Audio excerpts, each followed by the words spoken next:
Iniciamos o terceiro e último bloco do programa do Fato, aqui na TV Beltrão, conversando com o Dr. Fernando. Doutor, essa questão agora em agosto, infelizmente, e é com pesar, que lembramos os 66 anos desse holocausto contra Hiroshima e Nagasaki, o Japão. E esse eu lembro que a gente já discutia, já no mês de agosto, no campo universitário, a gente chamava os alunos, os companheiros, principalmente dos movimentos estudantis, para debater esse assunto. E a UNE também tinha hábito de debater na União Nacional dos Estudantes esse debate com os estudantes a nível nacional. Hoje, infelizmente, eu não vejo mais o movimento estudantil ou até mesmo a sociedade acadêmica debatendo esse assunto. E nem nas escolas, deixa ser até de grade curricular. O que você atribui isso, doutor? Eu acho que a guerra ideológica que se teve nesse período nuclear foi algo muito forte também.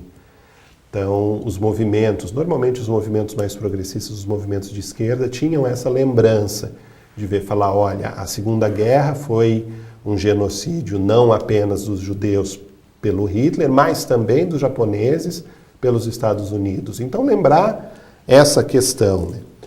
Nos anos 90 a gente teve um refluxo por conta do neoliberalismo, que é uma outra bomba que foi jogada aqui na América Latina, e que ele levou grande parte dos movimentos progressistas a perderem as suas bandeiras, a ficarem fora de...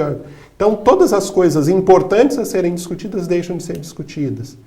E passa a se discutir o micro, o pequeno, o irrelevante. Esquece a história. E esquece a história.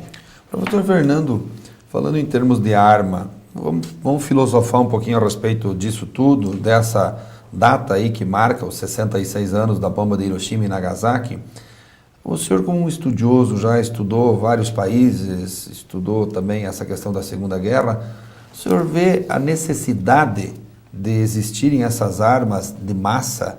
Isso, de alguma maneira, é um freio para acabar com a arrogância, a prepotência, de repente, de algumas pessoas, de alguns líderes?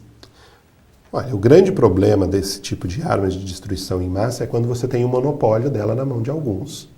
Se todo mundo tem arma que pode destruir todos, por exemplo, se eu tenho uma granada para soltar nessa sala, mato vocês dois, mas eu vou junto, eu não vou usar.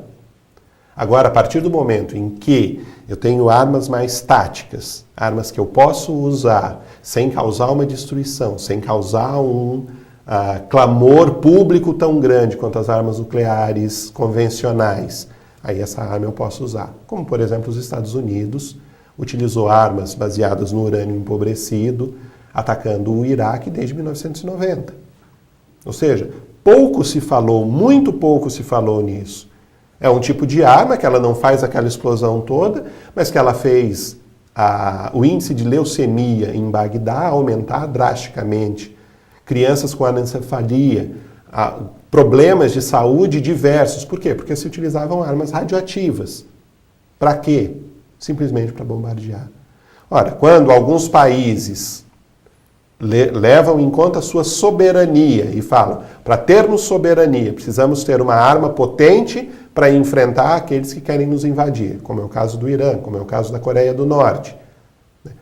Do ponto de vista humano, do ponto de vista da humanidade como um todo, é um absurdo armas nucleares para todos. Mas é muito mais perigoso se apenas um tiver. Mas agora, doutor, nós estamos falando aqui sobre uma bomba nuclear de 1945. Hoje, 66 anos após. Tem outras armas mais modernas, o que está sendo desenvolvido, há alguns países trabalhando ou desenvolvendo outras armas mais potentes que a bomba atômica? Hoje, a grande preocupação, e já no finalzinho da Guerra Fria, a grande preocupação não era a potência da bomba, mas como entregar a bomba, como você fazer a bomba chegar no teu alvo. Ou seja, a ideia era o desenvolvimento não de uma arma mais potente, mas de uma arma mais localizada. Então, os mísseis intercontinentais, a capacidade de você lançar um míssil da União Soviética e em pouco tempo chegar em território norte-americano. Ou os Estados Unidos que vai desenvolver, e agora volta com a ideia, de um escudo antimísseis, Qual era a ideia do escudo antimísseis? A União Soviética jogaria um míssil, ele com um raio laser vindo de algum satélite, desviaria esse míssil para algum outro lugar. Não era destruir o míssil, era desviar para algum outro lugar. Eles vão jogar em Nova York, eles desviam, cair em Francisco Beltrão. Então não é uma ideia brilhante de, olha, acabamos com o poder da arma. Não, ela só vai cair em outro lugar. Então essa ideia da arma tática, da possibilidade de você atacar o outro mais rapidamente, que se torna o principal viés.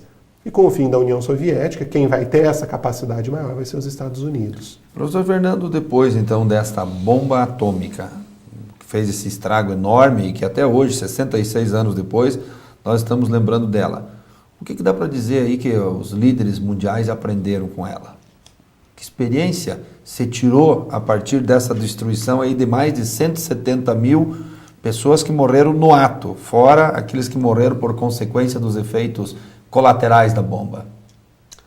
Eu acho que o maior ensinamento que a gente tem, e por isso é uma valorização muito grande para a história, né, que a grande ciência da humanidade é a ciência da história. E a gente aprender história, a gente ter a história na nossa mão, pode nos proporcionar grandes aprendizados. Um deles é que a existência de armas desse tipo na mão de uma nação beligerante, como é o caso dos Estados Unidos, ela vai criar o quê? Vai criar um poder do imperialismo norte-americano em invadir ou ocupar qualquer lugar que ele queira. E mais, o que garantiu o não uso dessa arma na Guerra da Coreia, o não uso dessa arma na Guerra do Vietnã, o não uso dessa arma em vários outros momentos?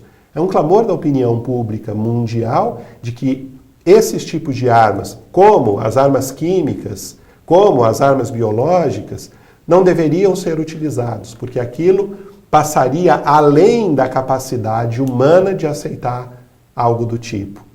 Portanto, nós hoje temos que ter um clamor contra esse poderio bélico dos Estados Unidos. O que garante que agora que ele está numa crise financeira intensa, que ele não vai utilizar essas bombas nucleares para resolver sua crise, invadindo países como a Líbia, invadindo mais países do Oriente Médio, além dos que ele já invadiu, ou utilizando um poder bélico para ocupar os recursos minerais da África, da Ásia e de qualquer outra região, inclusive do Brasil.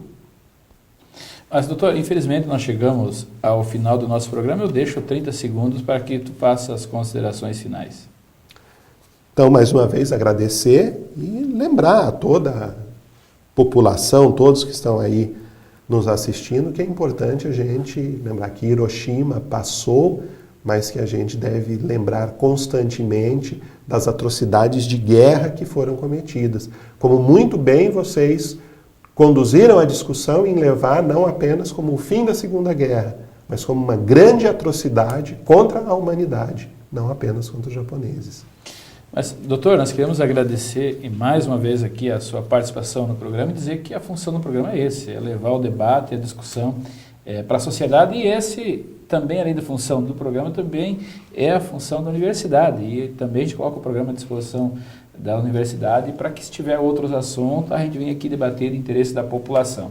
Queremos agradecer também sempre a participação do comunicador Adir Celeste, mais em especial os nossos telespectadores, Adir, que nos tem dado uma audiência enorme no nosso programa, e que eu sempre disse, quando a audiência aumenta, aumenta também, consequentemente, a nossa responsabilidade. Lembramos a todos que o programa de fato vai ao ar na TV Beltrão todas as quintas-feiras, às 22 horas, na sua primeira edição, na segunda edição, no sábado, às 17 horas. Lembramos ainda que o nosso programa está na internet, acesse lá, www.dentrodofato.com.br. Até lá e fique todos com Deus.